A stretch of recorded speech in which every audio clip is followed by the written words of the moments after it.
Hi guys, welcome to China Talk. I am your host, Froskurinn. This is not the Daily Breakdown. We finally made it back. We're all the way back to China Talk. Joining me are our usual suspects. It is going to be Hugo Soldra, representing Paravine.com. Then it's going to be Kelsey. I can't see where your guys' boxes are, so I'm just going to assume that Kelsey or Hugo are next to each other. Hugo representing On Gamers, and then on No, the... Kelsey representing On Gamers. Kelsey, yeah, my bad. Wow, fire me. Kelsey representing On Gamers, and then Dexxin representing Esports Heaven, editor-in-chief. Big title right there. Yeah. Oh, yeah. Okay, so it feels like we have a lot to cover just because it's been so many days, but there was technically only one Chinese team in Group C and D, and of course that is the lovely OMG. But I wanted to start this China talk off with kind of your top 10 myths about Chinese League of Legends. Because unfortunately, shout out to Deficio, because I think Deficio did a really good job, educating himself and spreading the gospel of Chinese League of Legends. But there was a lot of misinformation that kind of happened, not just on the analyst desk, but, in some of the casts. And so just little things that if you guys had to correct things or just notice things, this is your soapbox, your platform. Well, first off, I just want to give a huge shout out to Deficio because, obviously the other three people on the panel know more about Chinese League than me, but then he was still kind enough to, follow me on the Twitter, so I got the extra follower. I'm at 440 now, so fuck all of you. And he sent me a Skype and said, can we talk? And I think it was really good. The one thing I heard, I haven't been listening to the comments that closely. I usually like to turn the sound down when I'm watching League just to analyze it. Is that I think Freak said something about, they're a Chinese team. They're never afraid to dive turrets. And I think that's becoming less and less true now because, yeah, although Chinese teams will dive turrets with Elite, we've seen them sometimes become very hesitant to go past their boundaries because the Chinese punish game is so good.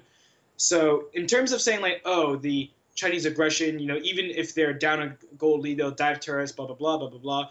I wouldn't be so sure. And that's why we spend such a long time around Baron because since the punish game is so good, you can't effectively create a pick and get to Baron easily. And the same goes for when you're sieging turrets, when it's even harder because there's a turret pounding down on you. Just because, it's so easy to get caught out. Look at what happened to Reckless, right? By all means, Reckless should have been standing in the back line, and it looked like he was relatively safe. I bet if it was Xiao Zhao or Bjergsen or some other North American or European mid lane, or even a Froggen, they definitely wouldn't have taken the advantages that Cool did when he used his Death Mark onto Reckless's Kog'Maw and got that kill that basically turned the game. So just really, really, I think it goes to say that Cool is an awesome player, and I really love what we saw from him during the World Championships in the group stage. Kelsey, Dexxin, were there any things that kind of stood out to you guys that were just, didn't get touched on? The thing for me that kind of made me decide to ask this question is during the OMG game where Going got Rise, there was pretty much zero commentary on, OMG's picks at all during that game. The fact that Going got Rise, Chinese fans know that is a big pick for him. That's his #1 champion. When you beat Going's Rise, you tack that on your resume. And it was just completely, nope, it's just Rise. No, well, they gave up Zed Rise, which is dumb. Yeah. the team. I'm sorry, Mike, I'll let you speak, but if you give up Zed Rise in your first or second rotation, then your draft phase is over. It's literally over. And obviously, there are teams who don't know how to work the Zed Rise. But if you're in a team like OMG level, so disrespectful to give up Zed and Rise to Cool and Going respectively. What are you guys doing? So, and we saw the same thing happen to Najin White Shield. Right? I'm pretty sure there was one game where Najin White Shield got Rise and Zed in the first two rotations, and they completely stomped the game. They're just really two really powerful champions right now. But yeah, sorry, Mike, to interrupt you. No, you're good. But yeah, no, all I was saying is that, yeah, that's totally true with how strong Going is on Rise. And additionally, I feel like a lot of teams didn't research enough to respect that because, and this is where I guess I'll get a little bit controversial and probably have people call me a China fanboy or whatever. I don't know. I've had the weirdest insults. I've had the best. I've had the best insults this week, and I should have written them all down on Twitter. But no, in any case, I believe that if we draw comparisons to saves Rise, I feel like people respect Saves Rise a lot more just because they're like, oh god, this guy is the carry top laner and he's like, the best in Korea and stuff like that, right? So there's a lot more focus on keeping him from hitting those power spikes. Whereas I feel like that same respect was not given to Going, and as a result, he actually looked a lot stronger in his Rise games than Save did. To be fair, like immediately after that game though, like Samsung Blue banned the Rise and then camped the shit out of him, right? So it's like they figured it out, they learned. But it's just, I guess another thing, my thing with the myth that I would like to dispel about Chinese League of Legends teams is just like this idea of, I feel like the analysts and a lot of the casters had no real way to gauge how these Chinese teams would perform like relative to each other. Just because there was this idea that EDG is far and away ahead of every other team in China, which isn't true unless they're like in playoffs. EDG just barely made it out of, made it into the first place LPL. OMG was like, my thing is are they even the third place LPL team? I think you can definitely make an argument that they were. It's just that for a very long time they were first, and then they like changed their roster and they stopped communicating well, and they dropped into third place in like the span of 2 weeks. So it's just really strange. I don't know. Like this idea of how the teams stack up relative to each other. This idea that EDG is far and away ahead and they're just going to crush everyone. This idea that OMG is going to perform just because they've been so good, and then suddenly, I don't know. It's weird. So the question then goes to that I kind of want you guys to break down for some people who may not be as familiar with the Chinese scene is we keep talking about on the show like OMG's peak performance, and we keep talking about how they're slumping. And I really feel like, if you're talking about gauging, because so few people watch LPL and it's like, the less known region, like people don't understand what we mean when we talk about OMG's like peak performance versus now, and what a night and day difference it is. And even in OMG's victories today, I still don't think that was OMG playing at peak performance. That wasn't the OMG that like made them famous. So is there a way that you guys can like break this down, or, describe this or explain this out? Like, what was OMG? Who were they? Was this did OMG ever play at peak performance in Worlds? I don't think so. And like the reason I say that is just because well, it is a little bit hard when they're not against LPL teams, because we don't have the huge track record of several weeks to gauge their their performance of what they did do versus how they're doing now. But at this thing is like, yeah, even when things were going well, like for OMG in terms of roster and communication and stuff like that, they've always had this huge skill disparity. But the thing is a lot of people were saying oh, Cloud's BM and he's ruining the team atmosphere, yada yada. But what's interesting is that Dada got recruited, and that's the exact thing that ended up happening that was invisible to spectators initially. But yeah, I mean, Cloud was shaping up to possibly be one of the top supports in the region.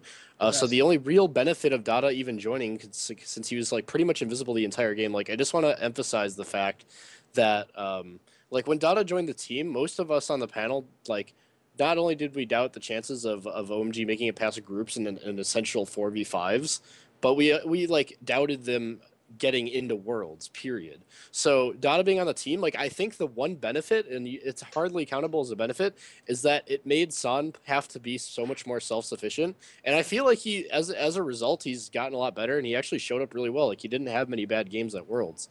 But I mean, like, if you had that San improvement because he's so used to 1v2ing or whatever, and then you threw Cloud back on the roster now, or even Pomelo or something, it would be so much better. So yeah, I do think that OMG improved a lot from day one, but it definitely wasn't a peak OMG. I mean, peak OMG was dominant in their region, and now it's like I wouldn't give them great chances against Starhorn or EDG right now.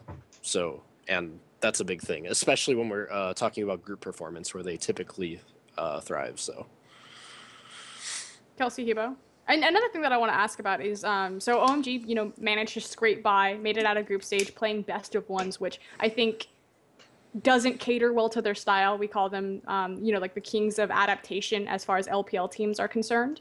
That best of 5 is much more suited for them. We've seen that in their regional and playoffs series, how they managed to clinch it when it really counts. Do you think we'll see an upswing of OMG now that they moved on to quarters, or do you think that this is the end of the road for them? Not against Najin White Shield. Like, I think they kind of made this statement in the post-game interview that he would prefer Najin White Shield to Cloud9.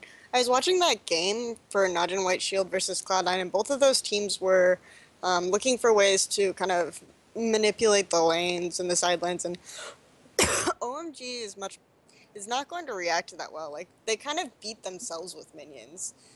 We talked a little bit about this when we were watching the games, which was this idea that no one has really used Winions super well this tournament except for OMG against themselves. Like, I believe that's what Froskurinn said, and they just kind of, they gave up several inhibitors. I would never say anything like that. They gave up several inhibitors for Barons, and it was just weird. Like, they almost, so when I made the prediction that OMG over Fnatic, I came to the conclusion that it would be a brute force thing, and that's really what it was. Both of those games I felt were like very much brute force. Both of those teams made really terrible rotational decisions. OMG probably a little bit more so, but because they were just able to brute force those games, they came out ahead. It was really bizarre to watch. So just before we go on, I'd like to say that even though you said that OMG is the team that is known to make adaptations in the middle of a best-of-5 set, Najin White Shield is like the epitome of that. So yeah, I would agree to that. Mm-hmm. No, I understand. I just thought it was really curious that they were Unlucky. like, well, as Kelsey was saying, you know, we want to go against Najin White Shield, the team that's really well known for controlling minion waves and, you know, killing your base with minions after, you know, our terrible Fnatic game where we gave up like 10 inhibitors to creeps. Literally. Like really awkward, but now I totally lost my train of thought. Oh, I got it. I had to do like my Dumbledore motion, you know, where he like pulls them out. Okay. Yeah. Not Harry Potter fans, I see. Fnatic versus OMG. I think the best comment that I got from Reddit is that OMG should rename themselves to OMFG. Because literally that was probably the best description of that game. If you guys haven't seen it, I've never seen a Nexus at 12 HP, but there was one in this game. Now, Kelsey obviously already touched on that there were atrocious plays from either side, but I want you guys to like honestly tell me, was that game decided on that one play of, you know, either Cyanide? I think there's been so many different threads about the home guard shouldn't have gone off, Cyanide canceled an auto attack, Soaz should have bought an Lichbane, he would have ended it. Like, was the game ended there? Because personally for me, I feel like there were so many other points where it also could have ended or gone the other way. I believe Cyanide also had an active for his Aegis that he didn't use, or sorry, Solari, yeah, that one. Yeah. So that was a thing too. I mean, there's a lot more than one mistake. Like, obviously, people even at just that very moment pointed out things that could have been done differently. So, I don't know. Here's what I think. I think that the fact that OMG couldn't close the game out within 35 minutes was pretty, you know, it was kind of on them. But I could understand because they had a severe lack of engage tools besides Dota 7's Thresh. Obviously, you know, there have been times when he's... Engage tool. Sorry, what? I said that's not an engage tool. Oh, okay. I think he played okay. Like, well, no, here's the question. He beat it out in ultimate. He beat it out a Syndra ultimate, and he barely survived, and that kind of won them the next fight, okay? So if it was Cloud, if it was Pomelo, would that game have ended 10 minutes earlier? If it was Cloud, it would have ended 15 minutes. Yeah, when you have 5 members on a team, typically it's easier to end games. Because I feel like when you have an elite support like Cloud, the game. I feel like there's this this perception, this really angry, salty perception. Not gonna name names. That, you know, there was a bug or Soaz had, you know, used an active, or, you know, all of those things that go on to Fnatic. But completely discounting that OMG beat Fnatic without a ban on purple side with Dota 7. The fact that Dota 7 as a player is leaving the group stage is astounding. Honestly, here's what I'm gonna say. If OMG had Cloud, the game would have been over 35 minutes because Cloud would have absolutely destroyed Fnatic. If Cloud was on the OMG roster right now, I think that they'd have a chance against Najin White Shield. Now that might not be true because even if they sub in Cloud, there are synergies issues and stuff like that, and then Silent would have to play lane differently. But then if Cloud had been with OMG throughout the whole tournament, OMG would have gotten first place in the LPL. They would have gotten first place in the LPL in the Chinese regionals, and they'd be looking very good right now. The thing about Fnatic that game was that the fact that Fnatic couldn't close the game really speaks to how poor European and I think. Well, I won't go say the Western, but 5v5 with Barrett couldn't win. The European team fighting is with Kog'Maw. Because think about it this way: if Zhao, you know when Reckless got picked off in the Kog'Maw, it was an amazing cool play. It was an amazing Zed play, yeah.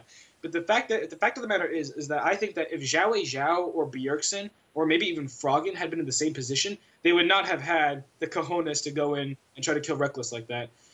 And also remember that Fnatic You're referring to the 2-tower dive that Cool made in the mid lane. No. No. Bottom side inhibitor. Reckless was sieging the open inhibitor, and then Cool basically took him out easy.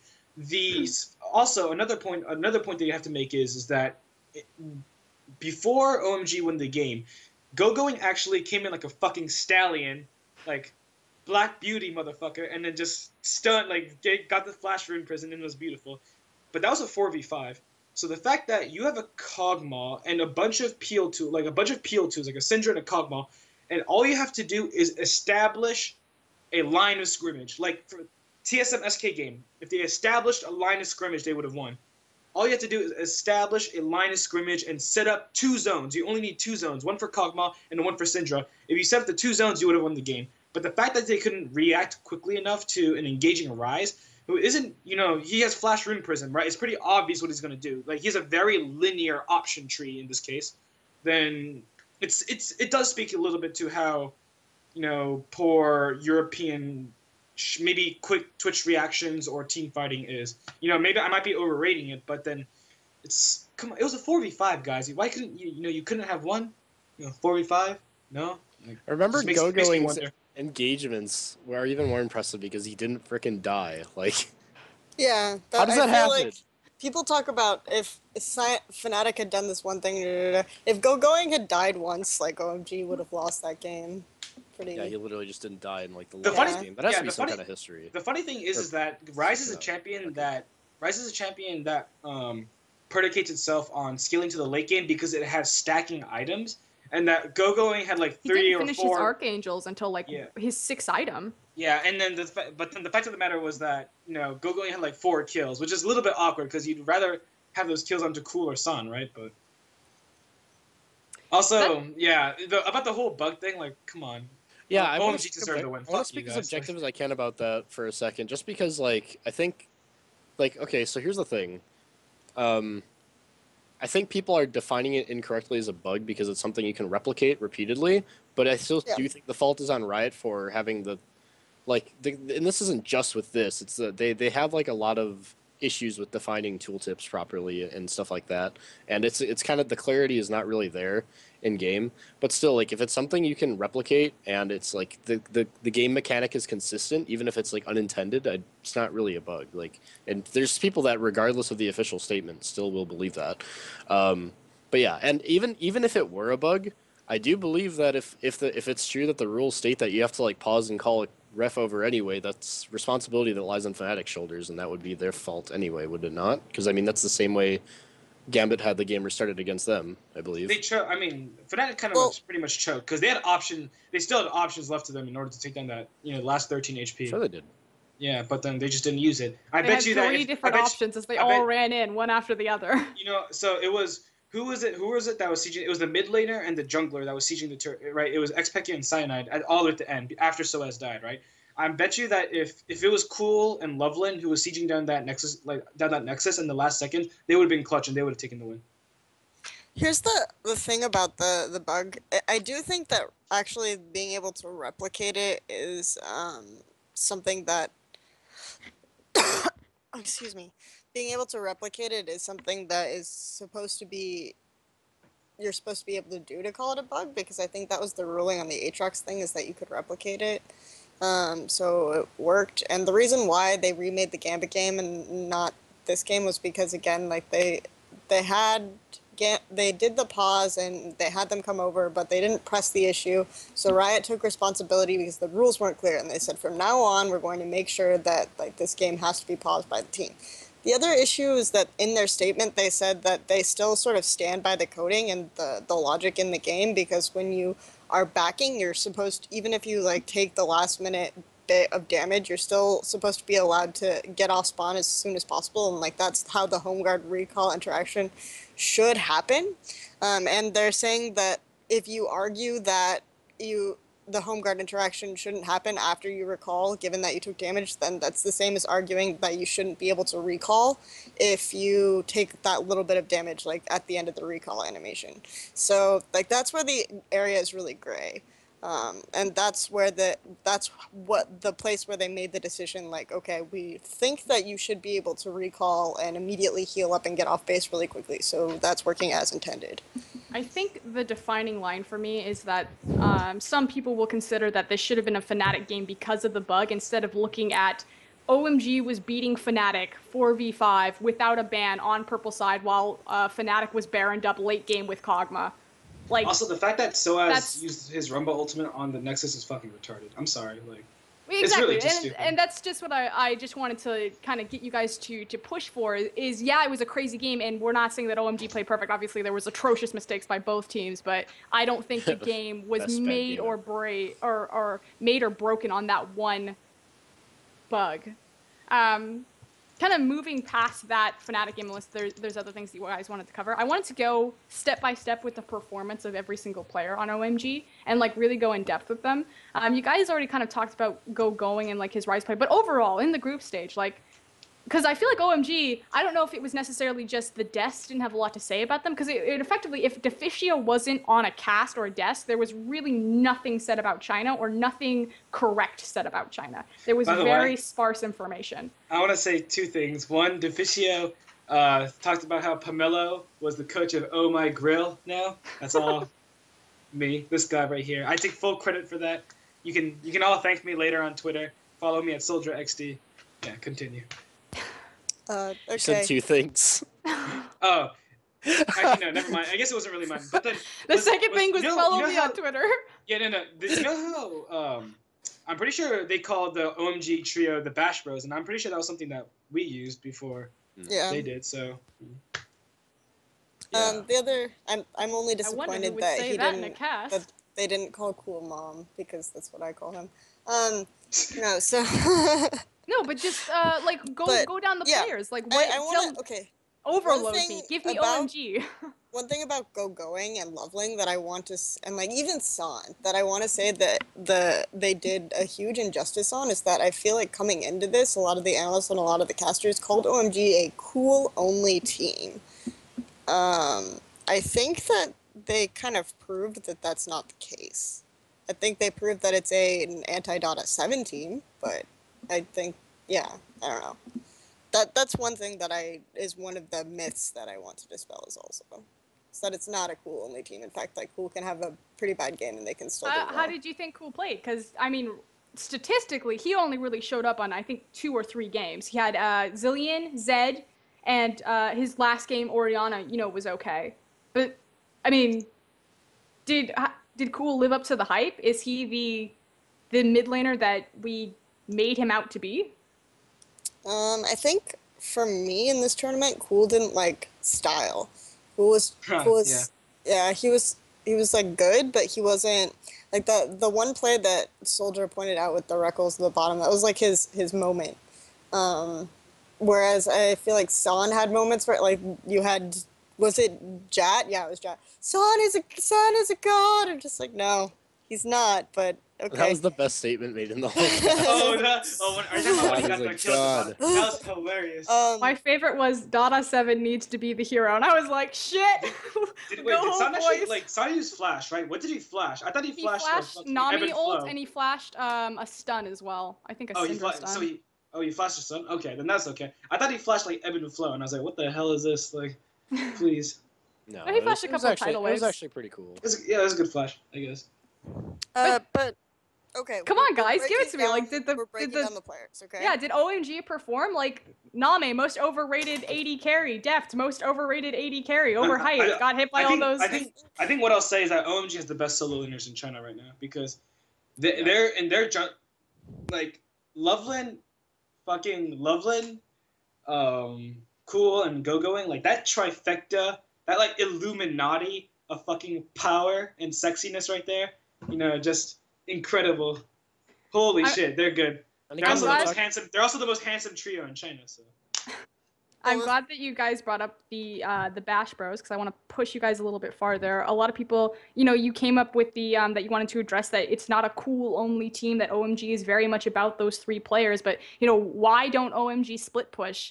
I think there was a call multiple times for going to go down and split push, or for someone to split push on OMG. Like, how would you define their playstyle? What are OMG's win conditions? It's team fighting. Look, like the OMG beat Fnatic 4v5 because then you had a team fight. Ironically, OMG beat Fnatic 4v5 in the last fight without Dada 7. So there was no subtraction this time. It was just a straight 4v5, I guess.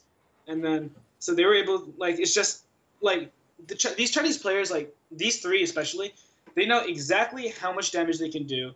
They can predict like the next 5 moves, and basically because they work so well together, and since they know what each other's are like, what the other person's gonna do, they can make moves and expect and rely on their teammates to follow up. So like the way these OMG players, you know, especially the Bash Bros, the way they fight is so creative, so creative. I think like the zoning is perfect, the team fighting is perfect, the interplay is perfect, just really good. Yeah, Loveland's had on and off games, but I think ultimately he stepped it up. So. I think, yeah, Loveland kind of seems to get some kind of buff at the world or international tournaments. Like, he learns to play stuff on even arguably the first day when everyone was kind of screwing up, he had like he made a lot of really good plays.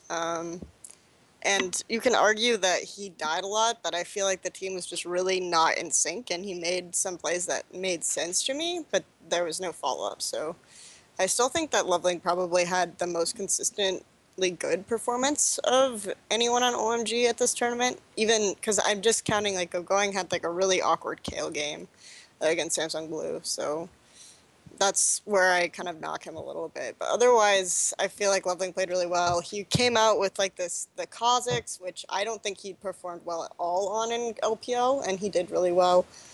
He played the Evelyn, which I think he's had one good LPL game on, but when he debuted on it in XCS, it was just really bad. So for me, when coming into this tournament, he was kind of the question mark of the 3 players because I felt like he was the most inconsistent. From the LPL, but when he came here, I think he played the most consistently at Worlds, which was interesting. So. Jackson, maybe with some truth. Loveling does seem to play really well internationally, and he does it both when he's support and jungle, and it's just like amazing. Like, someone needs to give this guy a medal for when it matters being the best player at both roles in China. But no, what I was gonna say also is that while OMG is good at team fights, they're not really good at their 5v5 or 4v5 in relativity to some other Chinese teams, but their skirmishes are really good. So when they pick small fights, I think that's really flourish as opposed to just straight up 5v5, because I mean, they're playing with like a support that doesn't exist. But so another thing I wanted to address is that I was a little concerned near the end when Going locked in Maokai, just because I like seeing him so much on carry top laners, but his flexibility showed. I mean, he was so far behind in the top lane, he was so set behind, and he caught straight up and he did the job correctly. Like, when they were sieging down middle, he had the perfect zone control to make sure like nobody could even attempt to stop the siege on the mid turret. So Going is like so well rounded and really good. And while Cool may not have like shown up in the sense that he's not getting like 20 kills a game or whatever, I don't think he performed bad outside of like his first game against LMQ. I wouldn't say it was bad. Like, yeah, he didn't go full superstar, but I don't think he needed to fulfill that role either because of how well the team was performing. And also with San, obviously, he can be a little outclassed in China. Not exactly the case here. They could funnel resources onto him because San still appeared as a very strong AD carry and honestly pretty consistently played well throughout all of his sets. So, Cool wasn't like a superstar, and he probably didn't play to his peak, so I'm not just going to like you know, shift the reasoning to it being like a stylistic difference, like a swap in gameplay styles. But I do think a lot of it is that just they kind of performed a reverse Starhorn Royal Club and started funneling a little bit more resources on him too, and allowing him to put in the carry pants a little bit.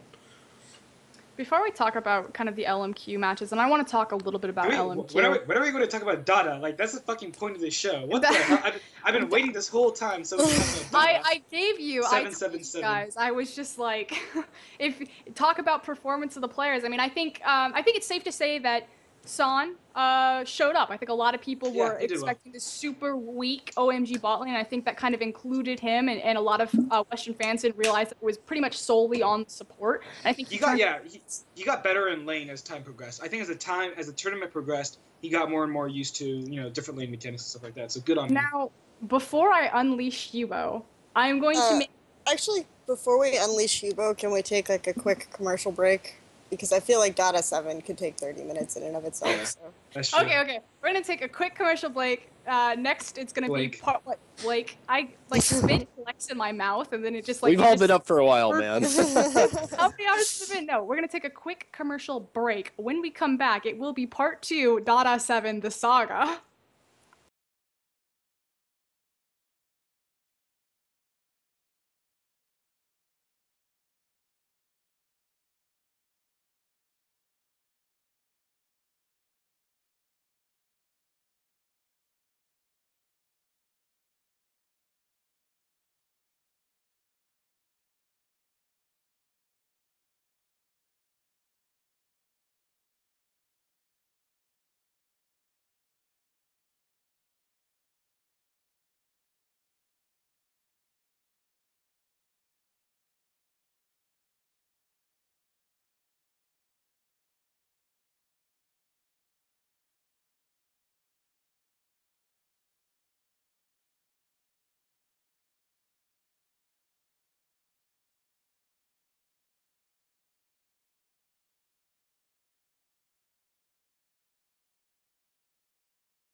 We made it, boys. We survived our first commercial. So before I unleash the panel on Dada 7, I just want to make this statement. So just complete flame bashing, over-exaggeration, sarcasm, colorful metaphors and analogies aside, OMG has much better supports on their roster at Worlds. They brought Xiong, Pomelo, and Cloud.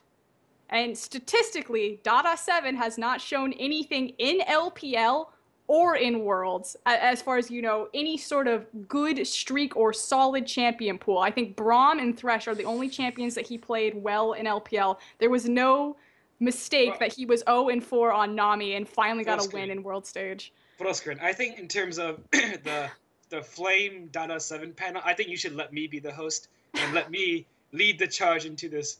Okay, so my friend Cody Ziccarella just PM'd me and said that I'm allowed two flames on Dada 7. You get 2 shots. I get 2 shots at Dada 7.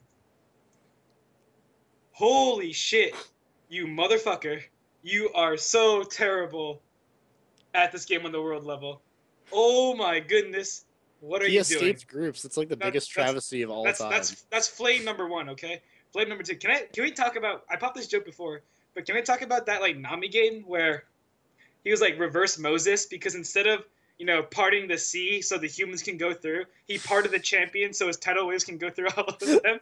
And then he was at the top turret, and then like Lovin was like, no, Dada, I got the kill. He's like, no, none shall pass, boom. And then fucking sent a huge tidal wave over to the top side of the turret. Like it was nobody's business. Holy shit. And the ulted corpses, I think he hit maybe a total of 2 champions with all of his tidal waves combined. It was 3. I counted. Okay, 3. The moment that I lost another game, one spell hit a piece. Is when he was diving the tower. I'm pretty sure he only hit 1 tidal wave during the Fnatic game. he hit Reckles right in the face, but Reckles was like right in front of him, and then everyone else parted. The best part about the end of the game where he missed like everything is he flash bubbled a guy in the fountain at the very end, and that was like the one thing he hit, and that was when the Nexus was exploded. Oh god! How could you? No, real talk. No. How could you have Dada 7 on the roster? How could you have Dada 7 in the starting position when Cloud is on the roster?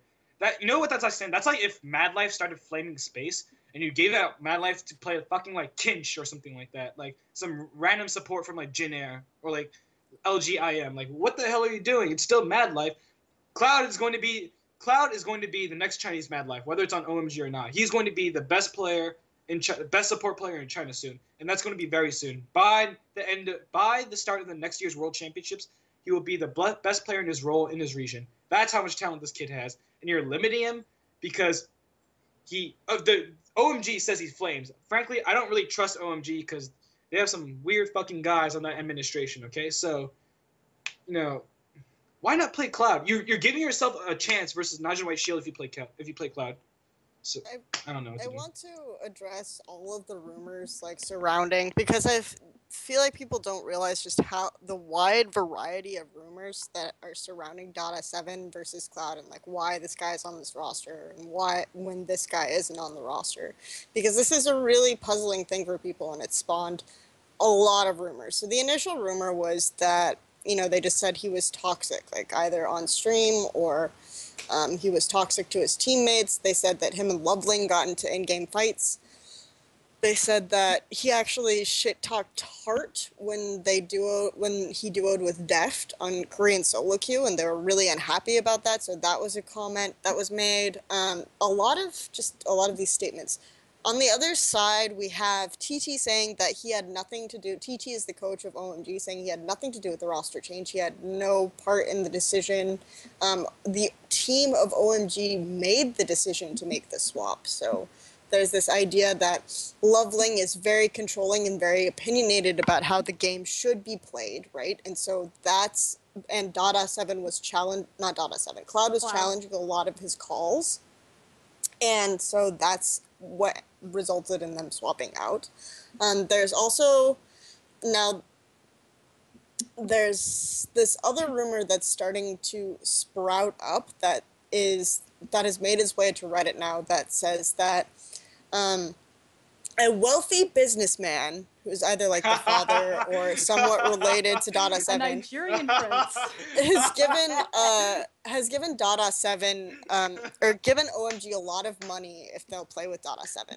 I kind of want to address this rumor with a few prongs. The first one being that I really mistrust a lot of the rumors that make their way from China to Reddit, because first of all, like, lost in translation, all this other stuff. There have been so many rumors that have made it to Reddit from China that have just been straight out false, and that people will like actually still persist and argue with me about. And a lot For of it's example, because there's so many tabloid sites for esports. right, in there's China. so many And that's what tabloid people sites draw for, sources like, from. people don't understand that there's a wide variety of tabloid esports sites that, like, people will trash talk on gamers for something, for trash talk on gamers or something for not fact checking. Like, this is just a common thing in Chinese esports sites. I feel a lot of the time. Like, obviously, we want to stress that there are also very good Chinese esports sites. Like Ryan Lue's CGA is doing a really good job of providing a lot of good content, things like that. So I don't want to say like that all of them are bad, obviously. That's not what I'm saying, but I'm saying that there are a lot of tabloidy Chinese League of Legends sites that people just kind of accept as gospel and when they translate them over on Reddit. And so that's one issue. Another thing is that this is not by any means a new rumor. Actually, people have used this rumor for San, even on OMG. Like, people have said that they call him Emperor San because they say he must be very important and very close, or very to management, either for some monetary reason or, you know, just because he's really good friends with them, because they constantly swap out their supports and they won't get rid of San, which a lot of fans think of San as like a massive problem on OMG. I don't necessarily agree with that. I think that he's not like a star AD carry, but he's obviously dwarfed in his like skill relative to the rest of the Chinese AD carries because of the teammates that he has. But so that isn't even a new rumor for OMG, right? I'm addressing that rumor. I don't really buy it exactly, and of course there might be proof somewhere. Aren't but they supposed to be really good friends? Like, that's why that's Tricky the Boy other was thing. picked up, that San just works really well with him. And that's the other thing, is that Dada7 has been on and off this roster for a really long time. Like, he used to play support for them way back in summer 2013 a little bit. He beat X Special when they played TSM, yeah? Yeah, well, he played one game at Worlds against TSM. People say that Pomelo really doesn't want to support, so during the off season, before they made the roster swap and Cool took time off, and they put Loveling in the bottom lane, and they put Pomelo in the jungle, excuse me, they had Dada7/Tricky Boy like playing support pretty much the entire off season. So when people really scrutinize OMG and say, oh, they were falling off, like they weren't as good in the off season because they kept coming in second place in these big tournaments instead of first place, Dada7. But just no, but that goes back to it. There's historical evidence that when this guy is on the OMG roster, like there's historical evidence to warrant this kind of harsh criticism. Like, why is this guy playing when you have so many different viable options and better options? Do you think that if Cloud played support, that they would for sure beat Njin White Shield? I just want to put, I don't want to go, before we go to that, I just want to say that, like, that's why all these rumors are around, and I don't necessarily want to say that one is absolutely true or one is absolutely false. I just want to say that, like, obviously these rumors in and of themselves are evidence that there's, like, something wrong, right? Just the fact that there's a vast quantity of them, like, people are really confused, why is this happening? And I want to know the reason myself personally, and I have no idea what it is. Do you think, though, question stands, that if Cloud was on the roster, that OMG would beat Njin White Shield? How far would they go with Cloud? If Cloud had never left, you're talking about if Cloud had never left, right? Or if Cloud had never gotten benched, right? Because I don't know if it's the best decision. I think I would celebrate it, but I don't know if it would be the best decision to put Cloud on the roster right now. Okay, if Cloud had never left, if they had kept him, if it was OMG from week 7 and 8. I think Cloud only kept getting better throughout the whole split. Yeah, I think they would have beat Njin White Shield, because Cloud was good in week 1. He was outstanding in week 5 and 6. Why? So, what do you think about this support? Here's the thing about Cloud. Okay, when you have first of all, you are forced to lane with an AD carry who's not superb in lane. So the fact that a lot of times OMG came out even in lane is a testament to itself. Second of all, you know, all stereotypes are all kind of, you know, cliches are grounded in truth. And people talk about typical Chinese aggression, okay? You know, it's true. Chinese are typical in their aggression, or the aggressive Chinese are I don't know. But then they like to fight a lot, and that's not because they only know how to fight. Even, you know, they're not that good at other things. But they know that in terms of, lining up against international competition, the strategy that has always worked for them has been let's lane, and let's team fight, and then we'll somehow win the game.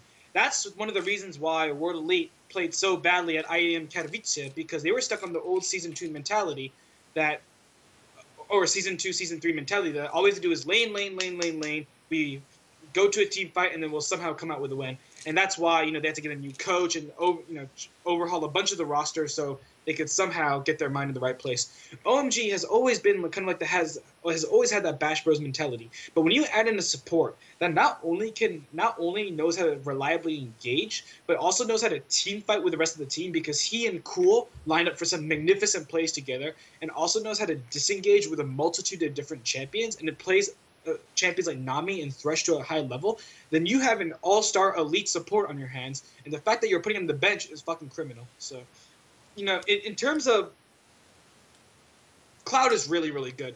This guy was #1 on the solo queue ladder in China on Aurelia. On the Aurelian server, Ionian server, and he was just really, same thing. He was just really, really solid. I watched this guy stream a few times. Like, makes a lot of plays in solo queue.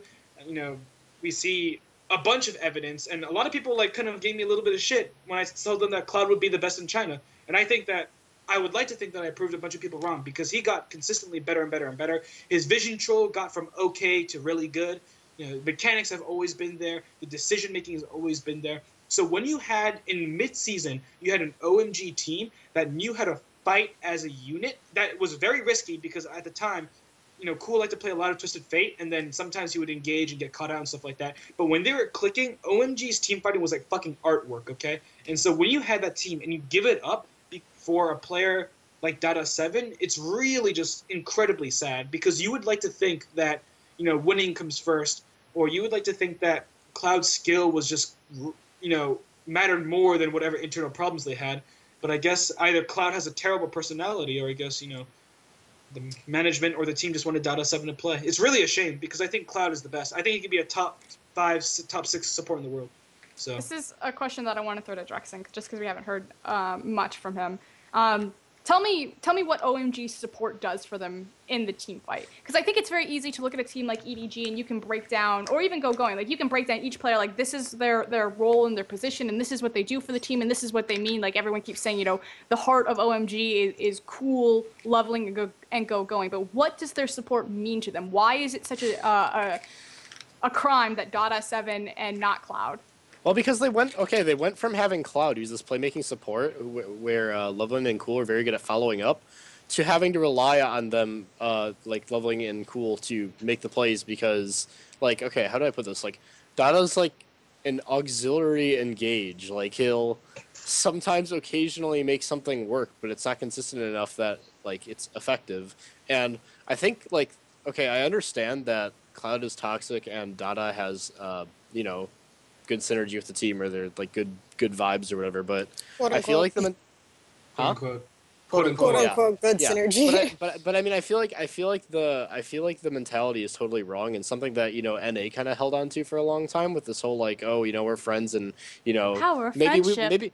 maybe we won't be the best, but we can compete, we'll still be okay, we can just settle, you know what I mean? And so they're just kind of settling, but they need to drop that mentality and just have the straight up just mental fortitude to just say, okay, a goal for every single team in the world is to win world championships.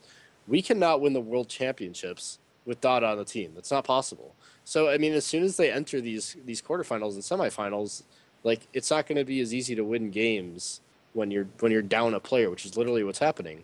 And I feel like they're just kind of in that settling situation right now. Regardless of how friendly they are with Dada, it doesn't matter, because they're not performing. Dude, Dada's a rusty blade, dude. Equip with yourself with the best tools possible, and you have a fucking grenade launcher in the back. Arm yourself with that, okay? Cloud is an all-star support. Why don't you use Cloud, man? He might have someone uses this to say he might have a stormy personality, Kappa. But then, honestly, he's so good. Cloud is really, really good. I don't know why they don't use him. He's better than SCCF. He's better than PYL, and he's better than SCCF. That's the weird thing to me, is because they apparently value the friendship of Dada over the skill of Cloud, and it has to be so bad that they just can't handle him, right? That's Yeah, I that's a don't. really strange. To me. Like I said, I have no idea. There are so many different rumors about it. Like I don't even know if he's toxic anymore. Yeah, we don't know Whatever. how bad do you have Um, to be a world class potential, and not want to be picked over I Dada want 7. to. I wanted to I, underscore one thing though, that I do feel like when OMG is off, it's not just Dada. Like I feel like there's a communication issue. So I don't know how much Dada 7 is affecting that. I don't know how much that is other factors. Like Cool just kind of, he didn't show up, and like on the first day of Worlds last year, he certainly showed up. So it's weird. He wasn't as inconsistent. The other issue that I want to address is that I feel like OMG people have been criticizing their inability to like close. They're stalling out a little bit more. They're playing a little bit. They're playing a lot safer. It's just their style is when they're ahead is to keep pressuring that. Like OMG is probably the best team at diving when they're really on point, but they need a support who can dive with them. They need the team is just so reliant on everyone doing their job and everyone getting their skills, and that they don't even hesitate. Right? That was OMG's strengths, is that we aren't even gonna hesitate. We're just going to assume that this guy is gonna land his bubble. Right? They can't do that anymore, so they can't play to their strengths. So it's really weird. It's a really awkward new style that they're kind of picking up. The trade-off has to be worth it, or they're just illogical. It's that simple. It doesn't make sense. I want to now touch upon kind of the LMQ versus OMG game, and then I want to talk a little bit about LMQ since we're going to give them half Chinese, 0.5. I don't know. I like it when people say China and they capitalize the NA on the back of it. I think that's cute. Yeah. I actually thought that was pretty clever. Why is it that a team like LMQ, who is very much, brawly 5v5, is able to be so much more consistent and closer against Samsung Blue than OMG? I feel like Samsung Blue's most definitive wins were actually on OMG, but then they face, Fnatic and LMQ, and it looks a little bit closer. They're able to expose more of these weaknesses. So what happened there? What was the matchup problem? For the second game, if you want to talk about specific matchups, because LMQ beat Fnatic the first day, right? Yep. Yeah. Okay, and then the second game, I think I was talking about it with somebody, but I reviewed the VOD as well, and he was actually really accurate. Xiao blind picked the Fizz, and then XPK picked Lissandra, and it was terrible. Like holy shit. Lissandra might actually become a little bit more popular, but then definitely Lissandra, that matchup was just really bad. I think Fnatic did a really good job in just snowballing the lead in their favor. I honestly don't think that LMQ's team fighting was that good. Their vision control wasn't very good. They grouped for objectives well. Their timers were okay, but they're just not a great team. They're good, but they're great. They lack all the elements that would make a team like this great. Whether it be mechanics, whether it would be extreme strategical prowess, whether it would be excellence in the pick and ban phase. So where's the matchup? Why did OMG get out but LMQ didn't? Like, where is OMG better than LMQ? OMG is much better than LMQ. But where? Give me the bullet points. First of all, in every single position, OMG outmatches LMQ. People point. But Xiao Wei got a solo kill on. I was about to say people talk about that. Let's cut. Cool cried shit, after that game. Okay, he knows. He did cry. Let's cut the BS. Okay, Xiao Wei's not a better player than Cool. But prove it to me, Hugo. Why is Xiao Wei not a better player than Cool? Why is Cool not overrated? Because Cool has single-handedly carried an OMG team to the world championships in a much tougher league than what LMQ was in. Like you don't understand. For people who didn't watch the LPL, I'm pretty sure everyone here and at least a lot of people in the Twitch chat watched the LPL playoffs. But if you saw Cool perform back then, you were like, wow, I did not know that this guy was this good. He basically did what Faker was unable to do, which is take a bunch of people who weren't performing well, put them in his little backpack or like Naki Happy Sack or something like that, or whatever they call it, and then take them all the way to. He carried Dada to the World Championships. Okay, if you're able to carry Dada 777 to the World Championships, then that must mean you're a god in some shape or form. So also, yeah, I just wasn't convinced by LMQ. Like LMQ weren't playing that well in the playoffs. They they didn't play that well against TSM, and the Curse game, I guess the match against You Curse. don't think that they didn't play well on the first day? Because I personally thought that that was the best performance we've ever seen from LMQ. They played against TSM? No, against in the group stage. They played a pick composition. Yeah, their first day was amazing. Which was completely non-Chinese. Let's remember, and I think credit on Kelsey to saying this, but LMQ played Fnatic and OMG, who have had a history of not performing well on day one. So I think it's just a bunch of tendencies. Also,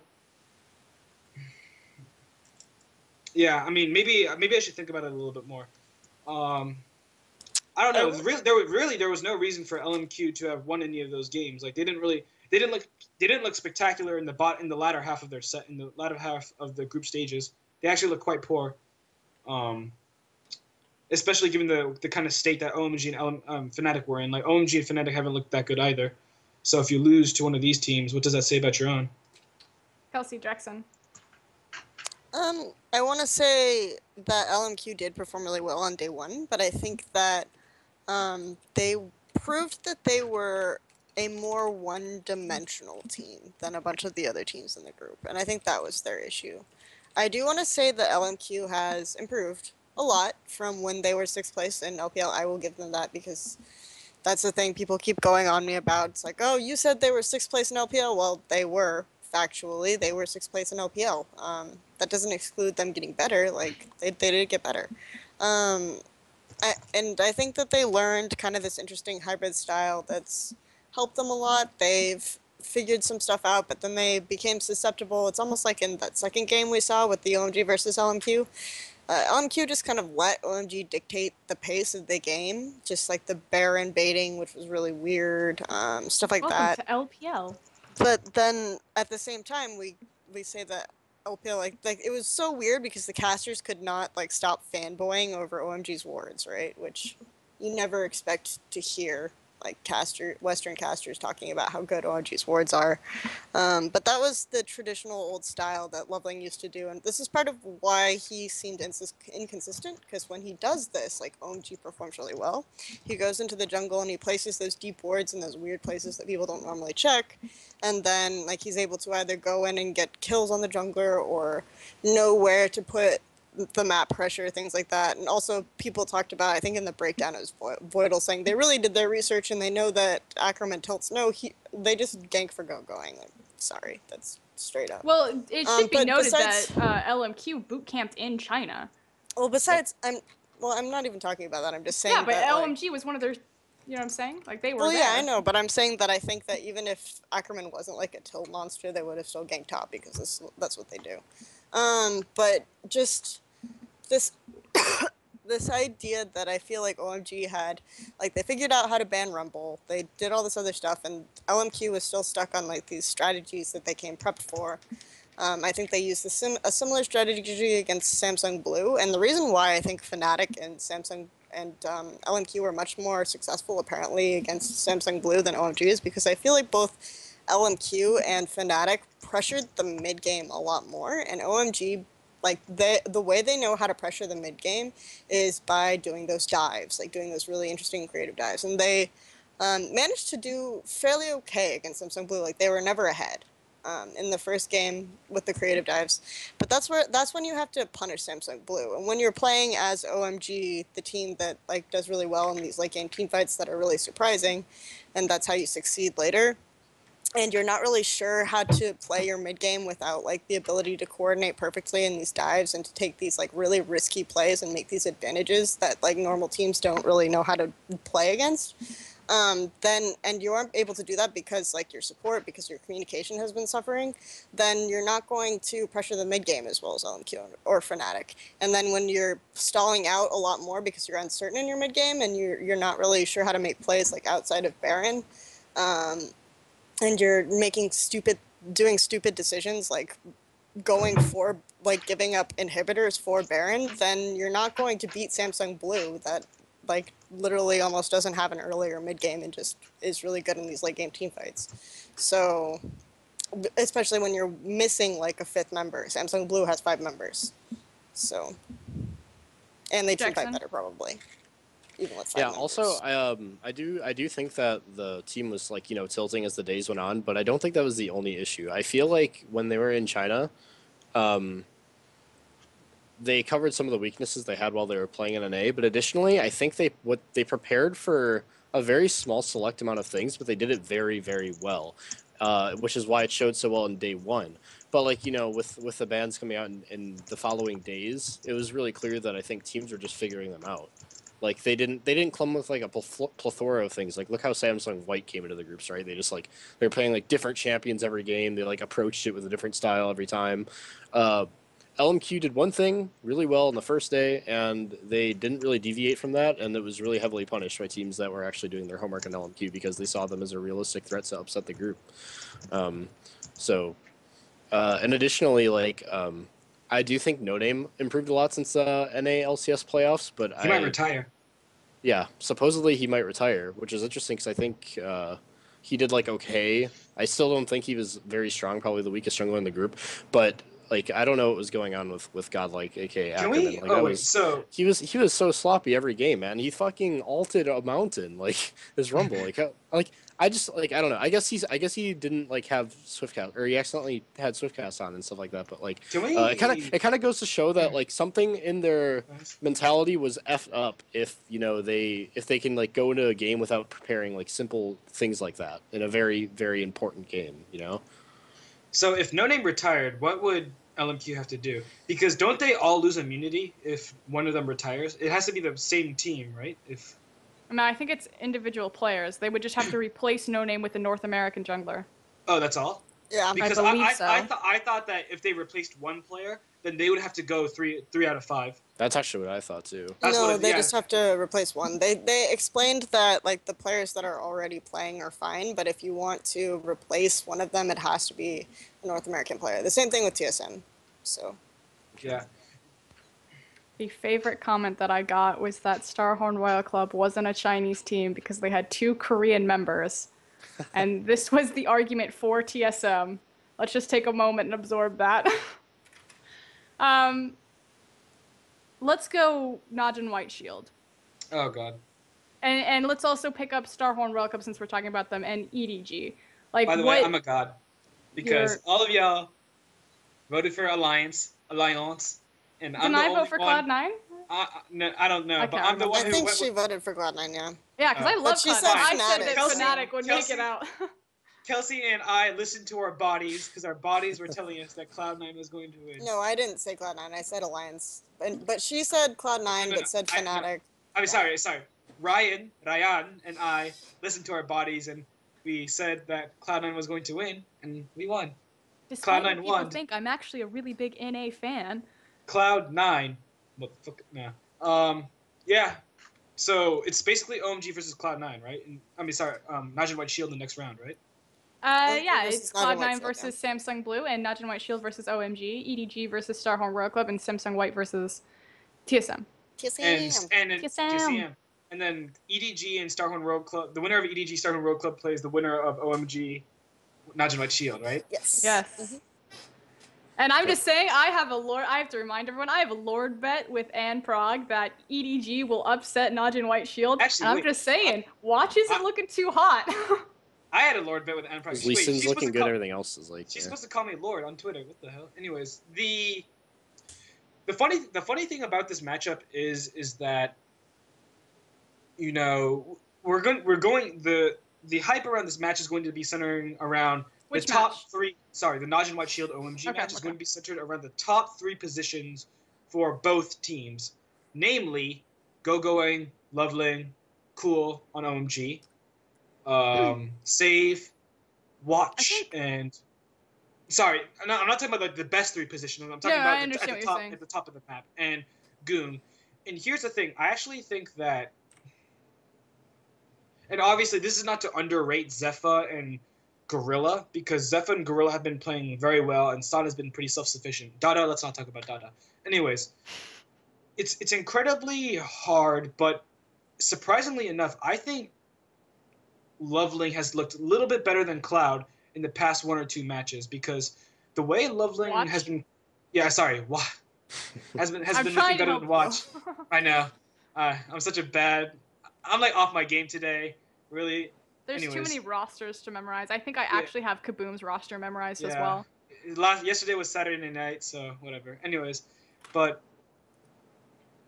I think that Lovely has been playing marginally better than Watch. But this is also given the fact that give me bullet so points. So here's the thing. So okay, when I see Watch play, Come on, Hugo, bullet points. Come on. Bullet points. Sorry, senpais. When I see Watch play, you know, his team fighting lacking, his ability to make quick second on the fly decisions not as high as I would like to see. His ability to facilitate lanes, just okay on the Korean regional level. On the other side, we have Loveland, whose ability to steamroll lanes is also not as high as one would like if you're trying to make the finals of the Season 4 World Championships. But his ability to control the pace of the game, extremely good. Vision control has gotten much better. Counter jungling and his ability to track where the enemy jungler is, and you can tell this kind of through with the pings he puts on the map. Pretty good as well. Team fighting, excellent. His team fighting has gotten really, really good over the course of the past 3 games. So when we talk about a fight at the first dragon fight, right? Because there's always the possibility that Watch might just steamroll the game from minute 1. But should nothing really happen when you get to that first dragon fight, I really do think that OMG has a chance to take it to Najin White Shield and surprise a lot of people around that area. The team that lost their base to super minions entirely while also fighting Fnatic is going to beat the team that's known for controlling super minions in waves? Well, Najin White Shield also lost to Alliance, and Alliance lost to Kaboom.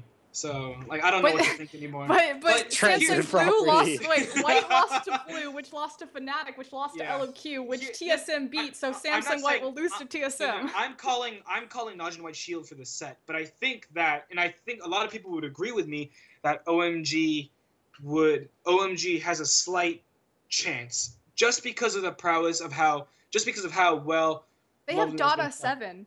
You're gonna give them a chance? Yeah, here's Gorilla also the thing. plays Thresh amazingly well. Right, Najin White Shield's pick and ban phase is also 2 or 3 times better than what OMG has brought to the table thus far in the World Championships. Najin White Shield's pick and ban phase usually is extremely intelligent, except for that one shit game that they didn't really care against Alliance. They banned Rammus. Who bans Rammus? Okay, so. Besides that one match, I think their pick and bans have been extremely intelligent. They managed to get flex picks for themselves, priority champions, whereas OMG, the drafts are just okay, but they don't blow me away like Najin White Shields does, and that is a problem because we see that not only does Blue side win a lot of the matches in this World's tournament, I think that we usually see that the team with Blue side usually has the better pick and ban phase, right? Just because they have that counter pick. And so when the other team is forced to ban Alistar and Zillion, because Alistar and Zillion are very OP right now, then you can reserve a good pick for yourself, and then maybe in the second rotation you can get Rumble or something like that, right? So these teams are becoming much more intelligent at picking and banning. Just the way that Najin White Shields, conceptualizes champion roles is really, really good. They're able to play Kassadin top in the world stage. So I think that Najin White Shield is really good. And once upon a time I might have said that Goon was prone or was vulnerable to being banned out. I don't know if that's a possibility anymore, just because he has so many assassins he can play with. So I do think that the draft phase is going to be key. It's going to be critical to whether OMG has a shot at winning 1, 2, and a 10% chance, a 5% chance of winning 3 games against Najin White Shield. Dexxin. OMG versus Njin White Shield. Break down this matchup for me. Where, if OMG has a chance at winning this, where does it have to be?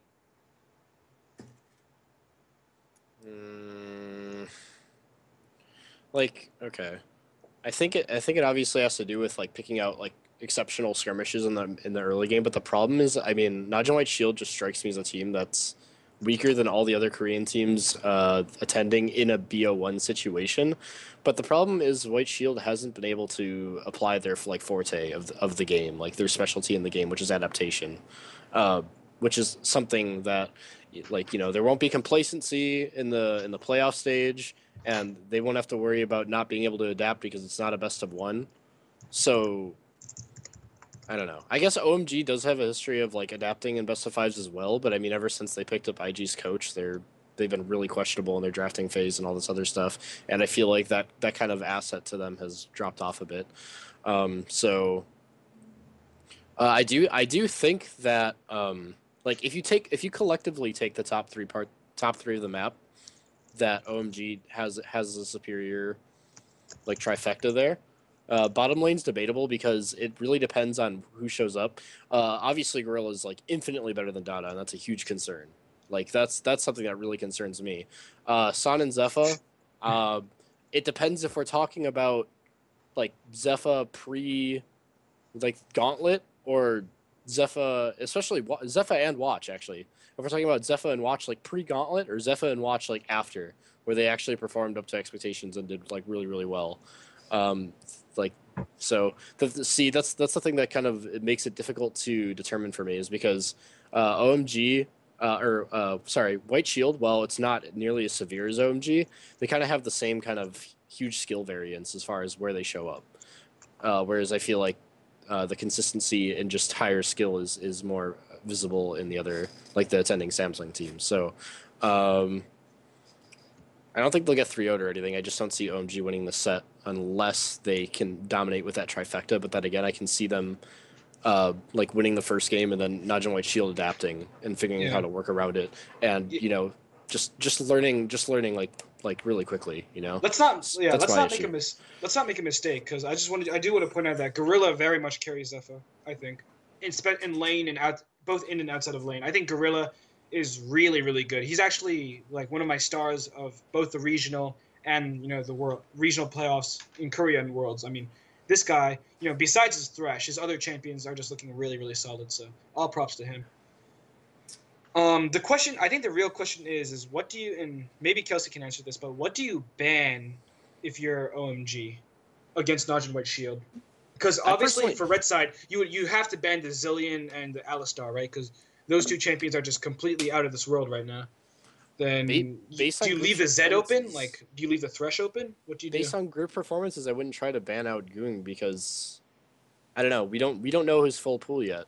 Even though everybody says he has like a small pool, right? I'd focus Watch. Yeah, exactly. That's what I'm saying. As I'd first and foremost probably ban out Lee Sin because his performance on Lee Sin has been like completely and utterly different than his performance on other champions in this. I think you could potentially, because I think that in the event that OMG's on red Thresh. side, yeah, ban Thresh. Yeah, I think the event that OMG's on red side and they let Lee Sin through, if Watch first picked the Lee Sin, I think that OMG could potentially find a way to pick up 2 priorities. But this is TT we're talking about, okay? Like motherfucking evil genius mastermind who like somehow got Dada 7. He somehow got Dada 7 through to the World Championship. So I will never doubt this man again. Praise the Lord. But like, it's hard. It's definitely really tough. What are you going to do against Najin White Shield? You don't have a lot of tools at your disposal at this point in time. Let's go to the other side. The civil war, the team kill of EDG versus Starhorn Royal. We covered this a little bit last time, but just to kind of reemphasize, I think there's a general consensus in the Western fan base, and probably in the Chinese fan base, just judging from kind of the hate that has overflown from there about Clear Love's performance, particularly, that EDG is not the superior team, that they aren't looking good, that they had to go to the tiebreaker against AHQ, that there's no way that they're going to do anything against Starhorn Royal Club.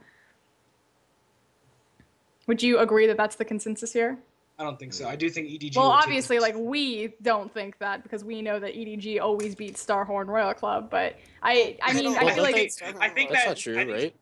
Well, they have a better record in the league, but in the playoffs and in a best-of series, EDG has never lost to them. I think that Starhorn Royal Club's going to go 2-0. To be fair, they've only played one best-of and then series. Insect's going to look really happy, and then EDG's going to reverse all kill.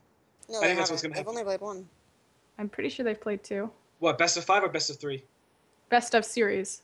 Best of series? They played 2. No. Regionals and LPL That's what I'm playoffs. saying. No, they didn't play in the playoffs. Yes, they did. Because Starhorn OMG played OMG played them twice. Holy shit. Yeah, and Starhorn never played EDG in a best of 5.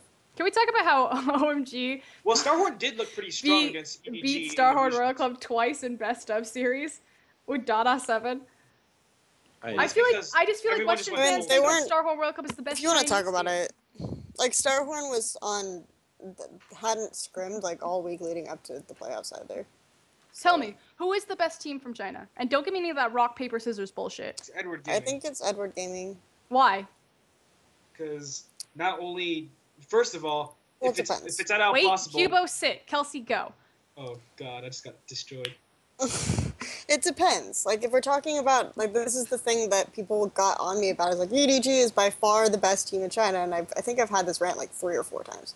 But, like, throughout most of the regular season, no, they weren't. Like, it wasn't uncommon for them to lose to, like, the 7th and 8th place LPL team. Like, they got 2-0'd by Young Glory once. Then Like, why are they the best, Kelsey? but they, during playoffs, both of the playoffs phases, like, Clearlove suddenly learns how to jungle or something, and he comes out and he just, like, he's very focused and his movements are much more efficient. Like, there's a reason why LOL Esports put him as the 20th best player attending Worlds, because they watched only playoffs, right? Like, they only watch playoffs and regionals, and they think that Clearlove is, like, a decent jungler. If you watch his Worlds performances, there's no way you can say that. He's even close to the 20th best player, right?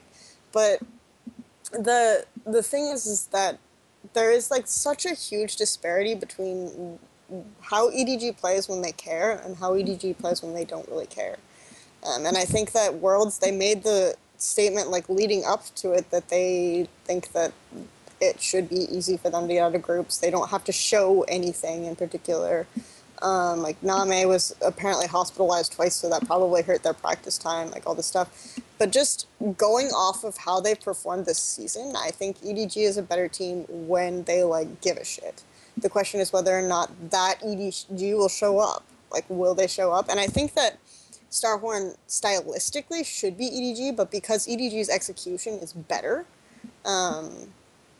that's where the advantage goes. Like, I think it'll be a really close series, and I think it'll be really interesting, and I'm excited to watch it, but yeah. Mike?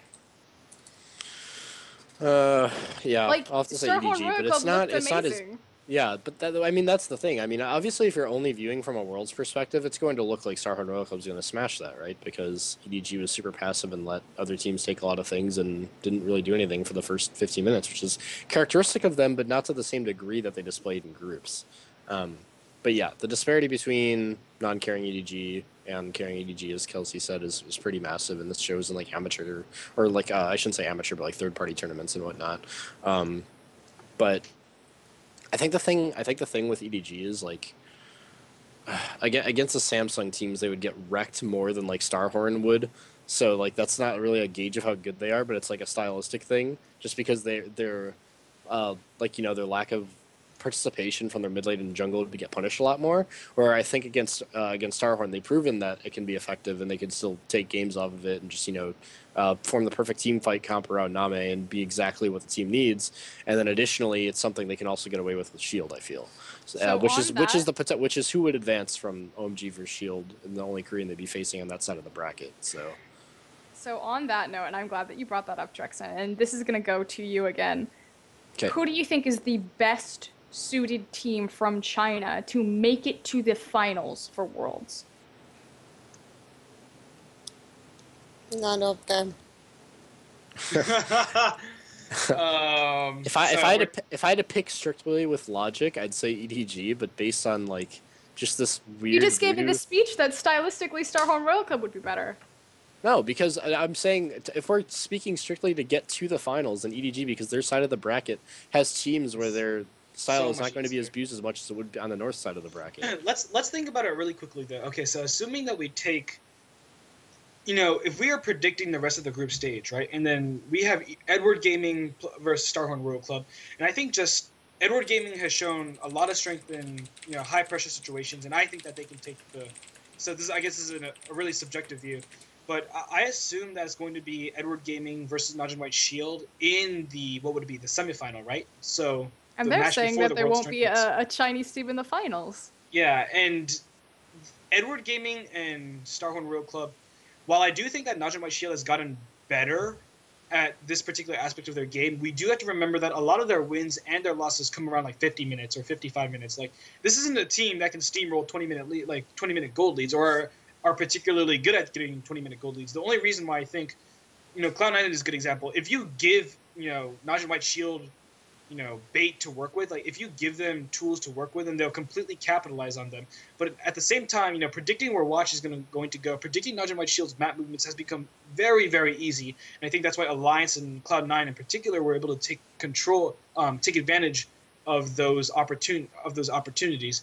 So, assuming that EDG and Najin White Shield both get to the game and they're doing this fucking Chinese Baron dance around, Baron dance for like 5 or 10 minutes at the 50-minute mark, I really do think that not only is EDG's zoning better, I think Koro's zoning is really good, but I think the team fighting in general is much better for the side of EDG. Just the way that Edward Gaming team fights, I think will have, a severe impact on how, because it's hard to describe how Edward Gaming team fights, but like if Edward Gaming starts, when you see Koro and Clearlove move, they start from the back line and then they go up. It's kind of weird how they peel for Name and at the same time put pressure on the enemy AD carry. Whereas when I see Watch and Goon play, it's all about burst. It's all about assassinating the enemy AD carry. And if you can't get that assassination, especially around an objective, then your goose is basically cooked, right? Because you have nothing more, and then you reveal yourself, you give up your superior positioning, and you're done. So I really do think EDG's zoning, their really strong zone control would help push them over the top against a team like Najin White Shield. None of you think that any Chinese team has a chance of, because through the bracket it's Najin White Shield that keeps the Chinese team out of basically out of finals, and you don't think any of the Chinese teams can beat Najin White Shield? I just said Edward Gaming can. He's fine. You two. He answered the question. Yeah. No, She says no. She doesn't think any Chinese team will. Well, it's just okay. The first team that's gonna face them is OMG. We dodged the two best Korean teams. I know, but quote unquote. First team that faces them is OMG, right? So, in theory, they're similar teams. In theory, OMG is good in best of fives in this adaptation. In theory, not though. Najin White Shield is almost handcrafted in the way that they play stylistically when they're on point to beat OMG, because they have very similar strengths and weaknesses, and that their first game or two might not be as good, but they're really good at adapting and changing, and their group stage performance is not going to be as good as their playoffs performance, right? So it's very similar to when we think about OMG like that. So but also because Hugo pointed out, their picks and ban strategy is much better. And then also because they manipulate waves, and I think we've seen in the group stage that that's a huge weakness of OMG is their wave manipulation. I think and then when we get to, so I don't think it's going to be OMG. Then we get to assuming that Starhorn beats EDG. Let's try to make that assumption. Starhorn's got one style of play, and I think that style of play can be punished by Najin White Shield if they kind of figure it out and they adapt. And I don't think Starhorn will be able to adapt. And I also think that that's why EDG, a part of the reason why EDG will ultimately beat Starhorn is because they won't adapt, and EDG will. Alliance played a skirmish-based game against Najin White Shield and had a perfect game against them. The kings of skirmish-based games, Starhorn Royal Club. You don't think that Insect going Mac Noon style deep on Najin White Shield could possibly upset and snowball?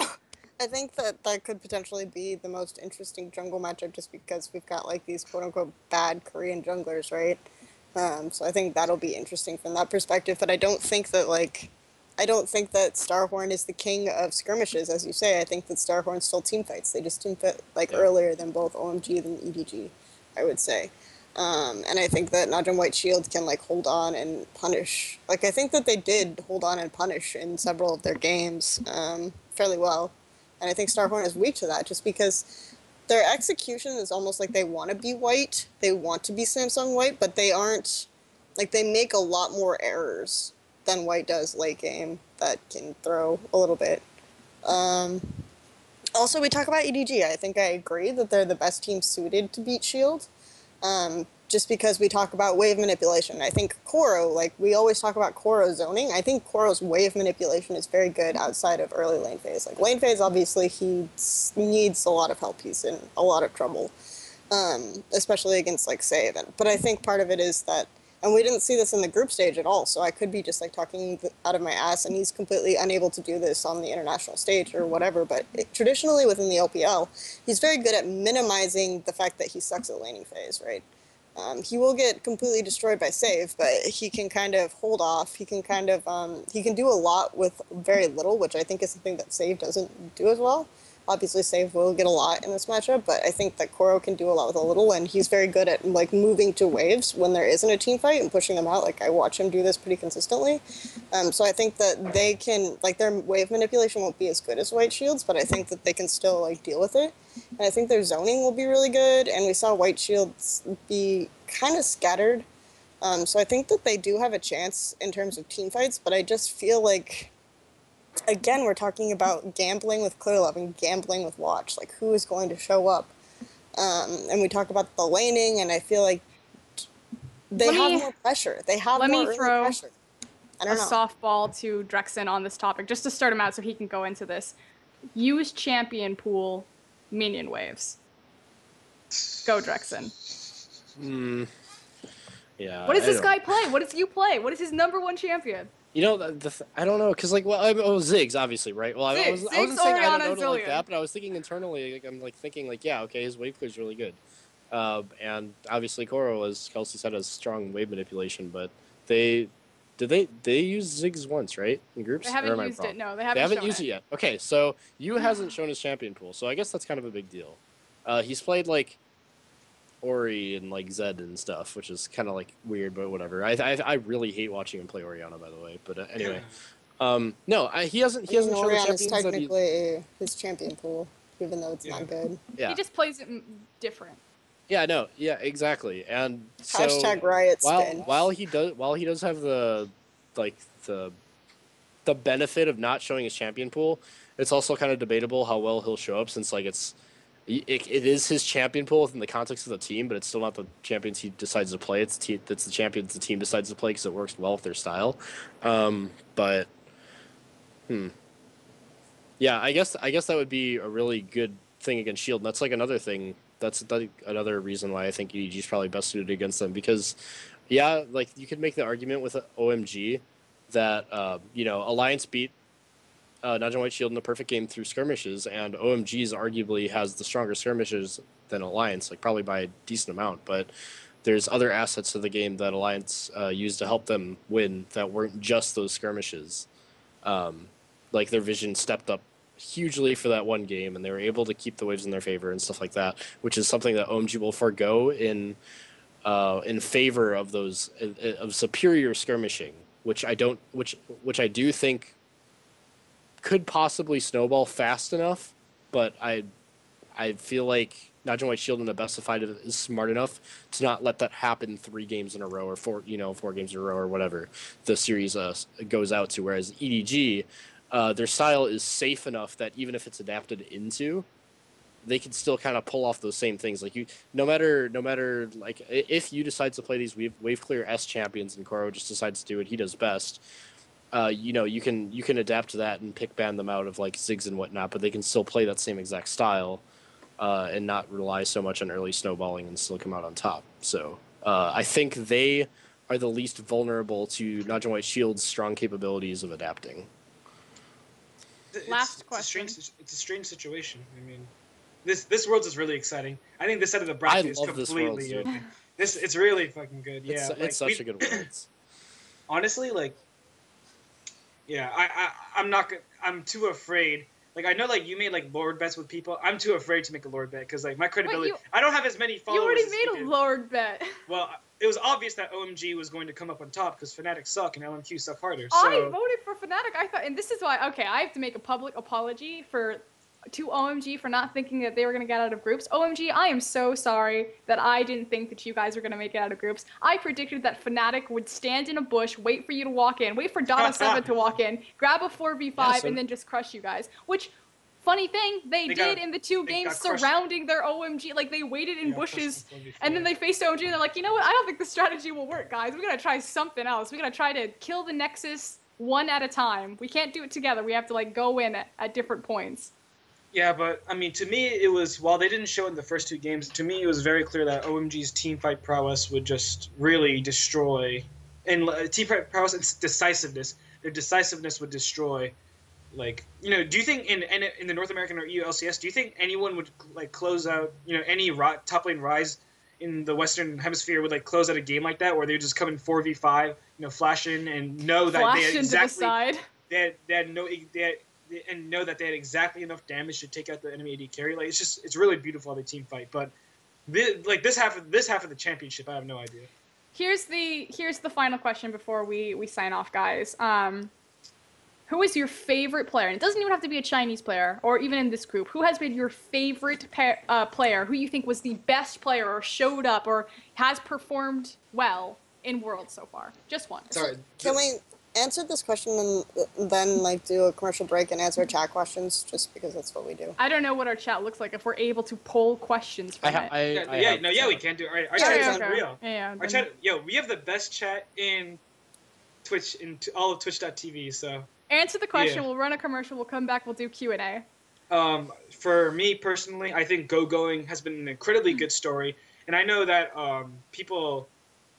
Susie Kim actually said, you know, I want to interview Going, and I was like, oh yes, that's like the perfect choice, because like this dude came out on Road to Worlds, performed consistently at the World Championship level. No one doubts that he is a world-class top laner now. Just really, really good. Westor has been a revelation, even though I'm kind of more down on Westor than a lot of people, because he's been playing the same 2 or 3 champions for about a year now. So, besides that, I guess. Wait, you get one, Dexxin. Yeah. Okay. I get one. Minerva. I really think Minerva. Like, I didn't know that there was any player in Brazil who was like that good. I think Minerva really stepped up, and you know, I think there were times when other players performed better, but I just see a lot of talent in Minerva and at the AD carry position. So, yeah, I think he's really, really good. Dexxin? So if we're speaking strictly from an entertainment perspective, I'd have to say Uzi, just because I love watching him lane, but it's like a toss-up between him and Dada, because those have been the funnest players to watch all Worlds, like, not even debatable. Like, watching Dada is just like a fucking work of art. It's like, it's like modern art though. Like, you don't understand it, man. Like, you guys just aren't on a deep enough level to understand his play, and like, it's just beautiful. It's just so good.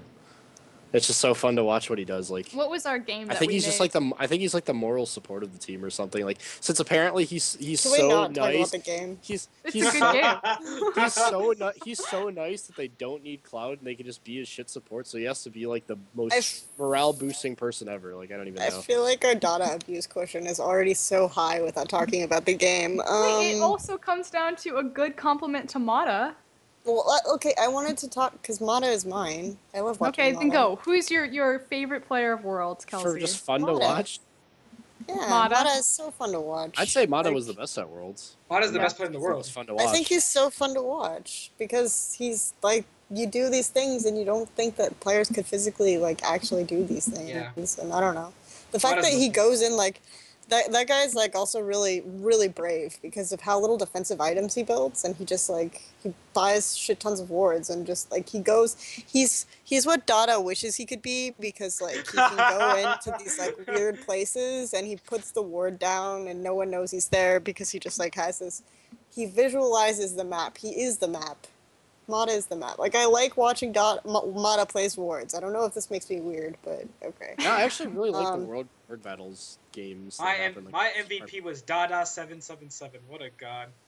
From He's Dada just to the most fun to Mata, where watch. are we? From Dada to Uzi, Mata. but with Uzi, like, I just like, it looks like the enemy bottom lane is so bad when he plays, and it's just like, it doesn't make sense how easy he makes trading look. Like, I just cannot comprehend it.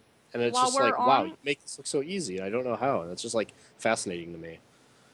Well, we're on the topic of Uzi. I'm going to throw mine out right before we go to the break. And I'm going to say Reckless. I'm going to say that Reckless, after his showing at the tournament, because I don't think he's had a bad game, and I think he's had a couple of really nice games, I think he deserves to be in the conversation with Deft, Imp, Uzi, and Name. I think he has earned that right. He showed up, man. Yeah, he has showed not up. had a single bad game this tournament. And I think his story as well, if we're going to talk about entertaining, like, from tears to just like his face was he was The bawling murder and face? Oh the my murder god. face against LMQ, just like jamming his foot up their ass. Rip out your breaking it Chinese off. hearts. God, it was good. Yeah, his narrative is good, and like, yeah, I have to agree. That's something I shouldn't really overlook. Is like, he showed up. Like, you don't show that kind of emotion on stage unless you want to fucking win. Like, that guy plays to win. He's really good. I think he played really good. Except on the first day because he was late to team fights, but he seemed to fix it up a little bit in the later stages. So. I think he's the second best AD carry in the West. Yeah, so he's really good. What do you think's over him? Oh, Forgiven by far. Oh. Forgiven. We'll forgive you for that. What about like competing ones? But I'm like, yeah. I don't know. No, like Forgiven. Reckless, like he's at a world tournament. He's competing on like an international stage. He's Yeah, like but The analyst desk also pointed out that he didn't win a game when he wasn't playing Lucian. I don't know if that's relevant. Like, again, it's such a small sample size that I don't think it's that pretty relevant. accurate to most of the LPL. So, no, okay, we're gonna go to a commercial break. When we come back, we'll do a Q&A. Yes.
So, Question time. yeah, we are back. It's going to be Q&A for our last little section here. I believe that either Kelsey or Mike has the questions in front of you, so why don't you guys read off some?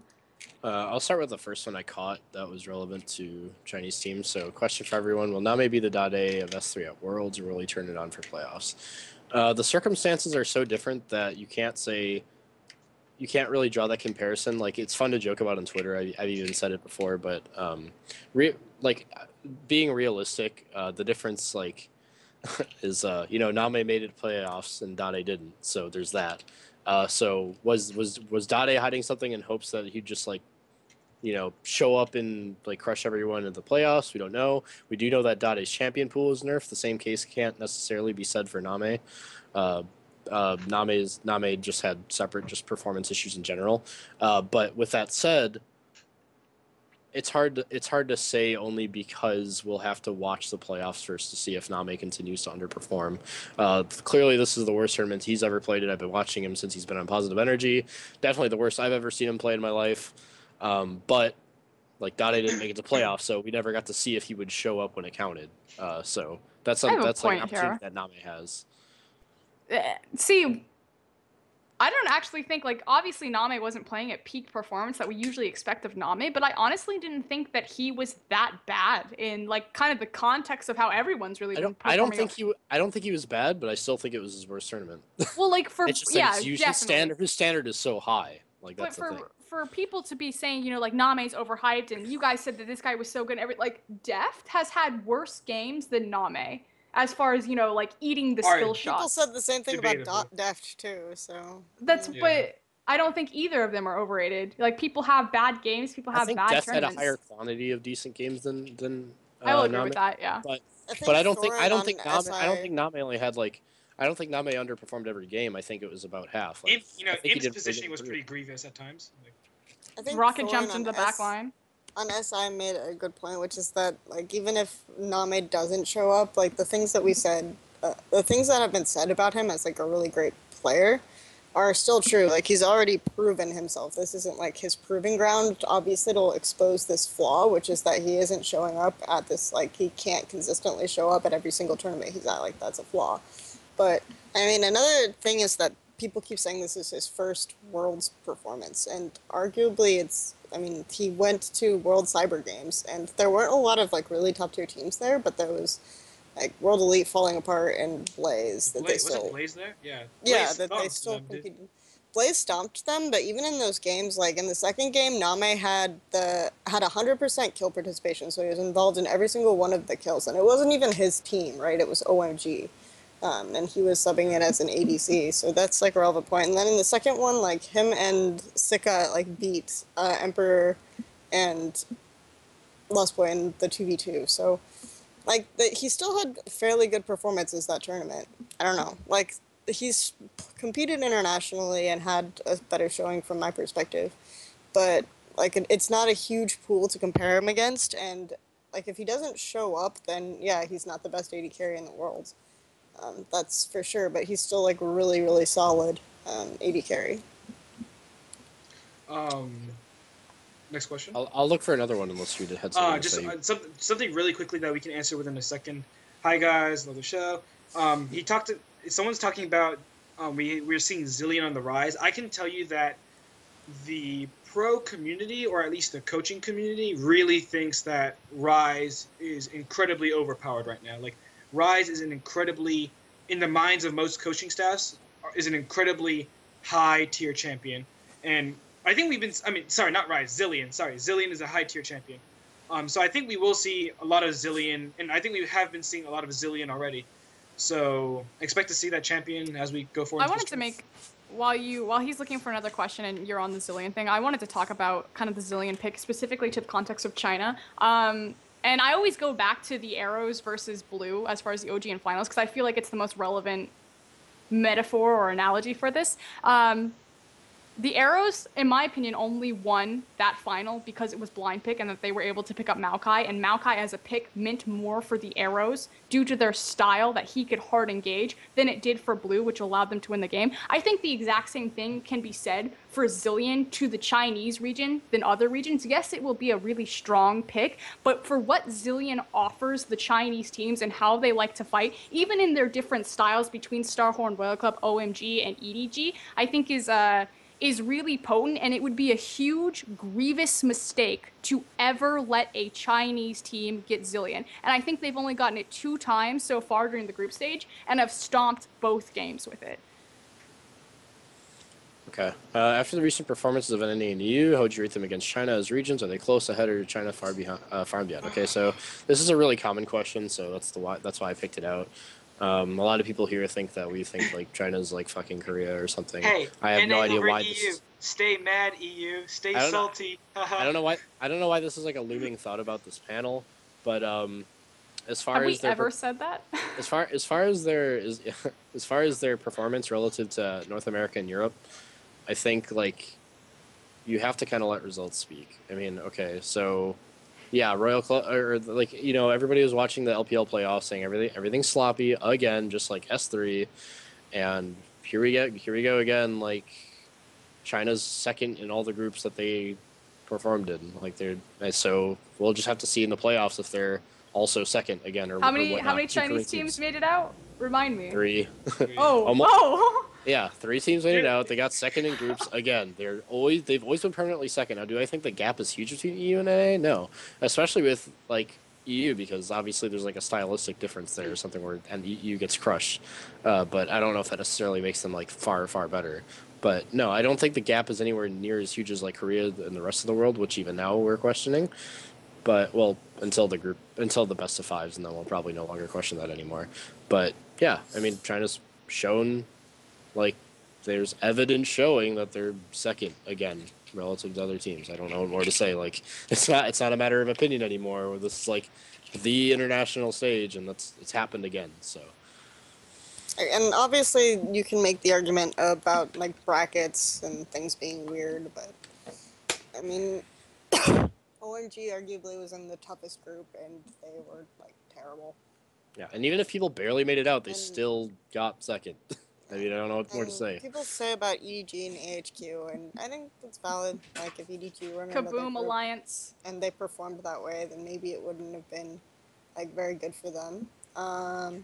But we also see like EDG dropped a game to AHQ, Alliance dropped a game to Kaboom. Like, that stuff happens. Like, a single game. Do I think Alliance is a worse team than Kaboom? No. Like, a single game isn't going to be like a huge make or break, like I said. And I think this is really common in China, maybe more so than in other regions, that we do see it a lot in like NA with Complexity taking games off like Cloud9 and stuff like this. So this isn't just like a China specific thing. This isn't just like teams will take lower tier teams will take games off of these upper tier teams. Like, it happens. And does people still say Cloud9 is like a super good team? And look, they took a game off of Najin White Shield, and they're coming out of the group, and they went 1-1 against the number 1 seeded European team that was just supposed to be like really amazing, and they lost games to Complexity, right? The same thing can be said of EDG. Like, they lost games to the 8th place, 7th place LPL teams. They lost a game to AHQ in groups. They didn't look that great in groups. Like, Cloud9 didn't look that good during regular LCS. I don't know. Like, this is my feeling. It's just this hard to judge just because the pools are so small, and I don't even think that this necessarily, like, looking at these groups and these pools proves that China is any better than North America and EU. It just, like, the fact that it came out and the fact that we've had repeated tournaments over and over again where China has been, like, almost as good, with, like, the exception of IEM, and you can argue that IEM should be counted or not, I don't really care, but that's, like, the one exception to Chinese teams always coming out kind of, like, the second place, so.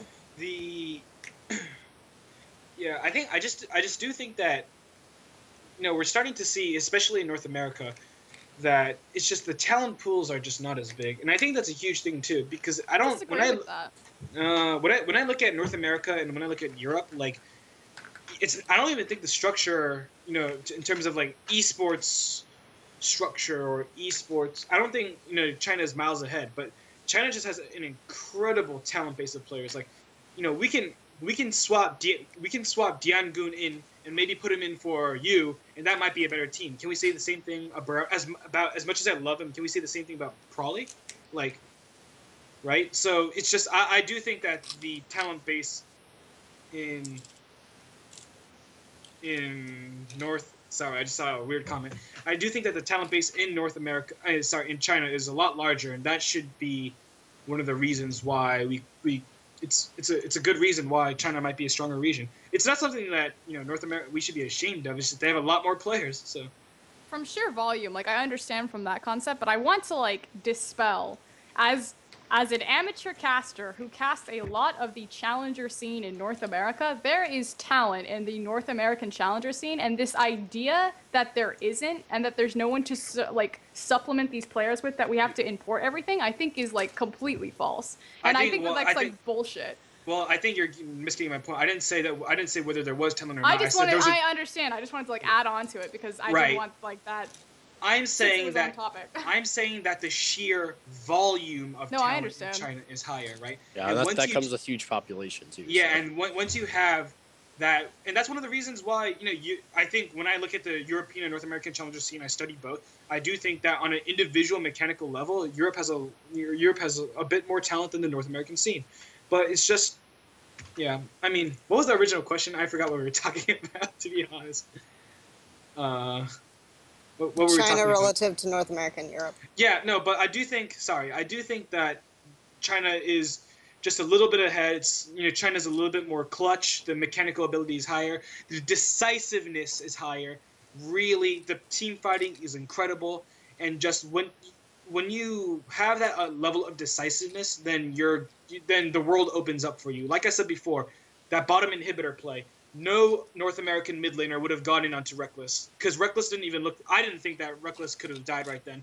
But just because these players know exactly how much damage they can do at a certain given point in time, look at the items, factor all of that in, factor where their teammates are, and say one word and then go in and completely take out a team like that. That's really what separates the Chinese region from Europe and North America. And until we see that, I'm still going to take China every single time. Now, I do think that LMQ has done a good job. Remember, LMQ's initial run through North America was meteoric, right? And what I said was that when one team learns to unlock LMQ, then LMQ will never win another game in North America. And obviously that was an exaggeration, but my point was that just because LMQ didn't do anything else outstanding, but other than team fight correctly, which I think is the right way to play the game. Riot Games wants us to team fight a lot around Dragon and Baron. That's the way that Riot Games is pushing League of Legends forward, okay?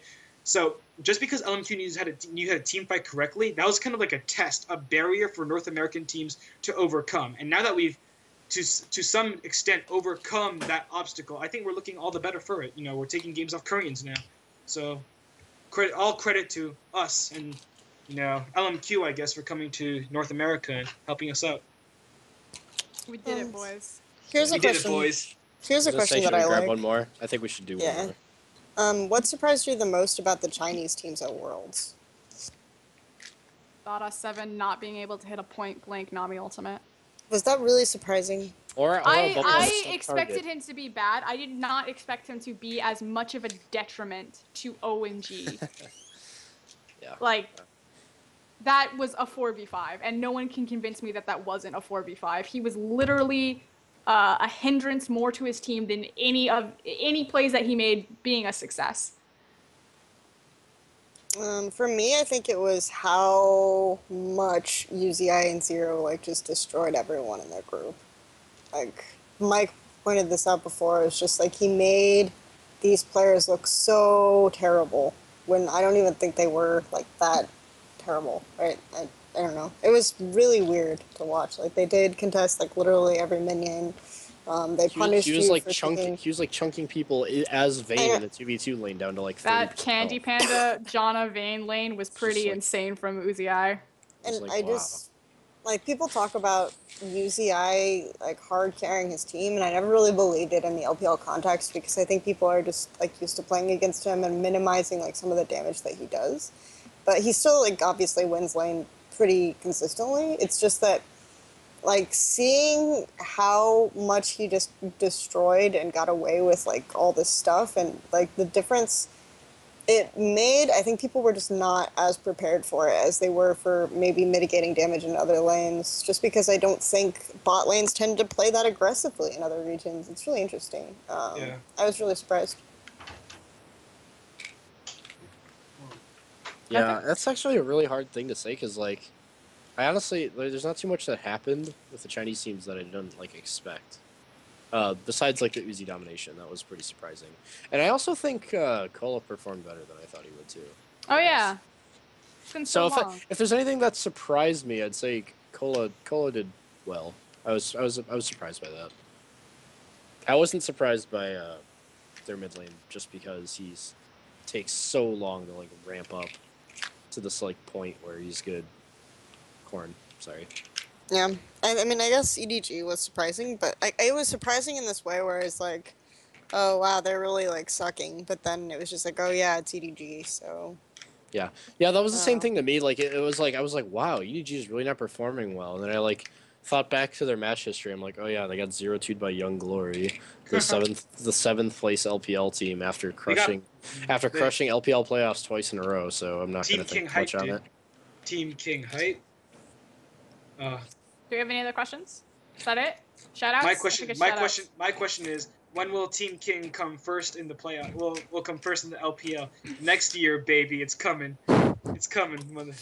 Team King, number one. I love Hugo's hype trains. Amazing Jay. Amazing Jay. Amazing. I have to admit that that Amazing Jay. It pains my heart to say this, but the hype around Amazing Jay is not. I'm not gonna shut up. No, I'm not gonna say it now. I'm not gonna say it now. Amazing Jay is still alive. His return will come, and he'll prove that he was the best top laner in the LPL back in the day. Yes, believe it, motherfuckers. Even though I don't think. I think Gagoing's just too far ahead for that to be claimed. No, dude, Amazing Jay. Oh my god. So Shout outs. Dexxin. Yeah, once again, shout outs to all the panelists here.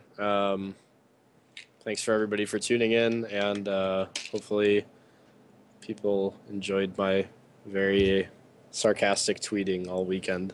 And if you didn't, I already know because I got some fun messages, and that was good hilarity, man. So thanks to all my followers who who kept me so entertained and hated the shit out of me because it was hilarious. And also, again, I'll do it twice in a row just because I really appreciate the efforts. He's the only one that actually made the effort, as far as I know. To Deficio, who reached out to pretty much everyone on this panel, asked questions, and sounded like he really enjoyed the endeavor into, like, getting more knowledge and stuff like that. And I'm sure he shared his notes, if at least briefly, with other people on the panel and analyst desk and stuff. So, yep, that's pretty much it for me. Kelsey? Shoutouts to On Gamers and LOL Esports, both of these websites that I write for. And shoutouts to On Gamers for hosting our talk show and picking us up. Shoutouts to our beautiful producer, Adam. And yeah, it's pretty good. So that's my shoutouts for today. Hugo? Shoutouts to Mr. Adam Contini, who did a very nice job doing the broadcast and, like, enlarging my, ugly ass looking face and put that on the big screen, which is hella embarrassing. I was like, why the hell are you doing this, sir? Please, no, stop. And big shout out to the crew. Twitch chat, best Twitch chat in twitch.tv. I'm convinced. Hella funny. All we're missing is Ricardo gets his revenge. When he comes back, where is Ricardo? I don't know. He's like sometimes on Twitter. I honestly think that he was, like, secretly a part of, like, the Illuminati. Just he came to grace us with his presence for, like, 2 weeks and then left. He was gone like the wind. Huge shout outs to Data7, my boy, taking all that shit and the pain. He's like the Reginald of OMG. Like, he, like, kind of attracts all the shit and, like, the criticism in order to help the solo laners play better. And yeah, that's basically it. Sorry, I didn't have the greatest performance on the analyst desk today, but hopefully I can do better next week. So I'll see you guys then. After what games do we have this week? Is it just 1, 2? Do we just have 2 best of 5s? No, it's 4, dude. It's Friday to Monday. Mm-hmm. Yep. I love it, dude. Know. I love Worlds so much. Like, Honestly, like last year, obviously was disappointing, but like I really like Worlds this year. It's been really fun to watch. Shout out honestly. to Rockturnal and Dark Regim, my guys. So shout out Yeah. to Riot actually, because Yeah. I think they improved Worlds a lot this year. So. Closing statements then. I'm just going to give a shout out again to our producer Adam, doing a good job, makes it so I don't have to control anything. So if something, fucks up, it's not my fault.